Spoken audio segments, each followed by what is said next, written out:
আইডিটি ডিলিট করার জন্য উপরের দিকে আপনার প্রোফাইলের লোগো দেখতে পারবেন, জাস্ট এখানে ক্লিক করবেন। এখানে ক্লিক করার পরে আবার উপরের দিকে সেটিংসের আইকন দেখতে পারবেন, জাস্ট এই সেটিংসের আইকনে ক্লিক করে দেবেন।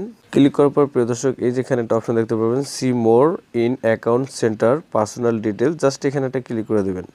এখানে ক্লিক করার পর স্ক্রল করে নিচের দিকে আসবেন। নিচের দিকে আসার পরে যেখানে একটা অপশন দেখতে পারবেন পার্সোনাল ডিটেলস, জাস্ট এই পার্সোনাল ডিটেলসে একটা ক্লিক করে দেবেন।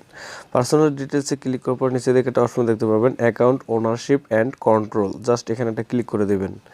এখানে ক্লিক করার পর প্রিয় দর্শক নিচের দিকে দেখতে পারবেন একটা অপশন আছে ডিঅ্যাক্টিভেশন অর ডিলেকশন, এখানে একটা ক্লিক করে দেবেন। একটা নাম্বার যদি আপনি কয়েকটা ফেসবুক অ্যাকাউন্টে অ্যাক্টিভ করে রাখেন তাহলে সেই অ্যাকাউন্টগুলো এখানে দেখাবে, সেক্ষেত্রে আপনার ইনস্টাগ্রাম আইডিও কিন্তু এখানে আসতে পারে। তবে আপনি ইনশিওর করবেন আপনি কোন অ্যাকাউন্টে ডিলিট করতে চান, ঠিক আছে?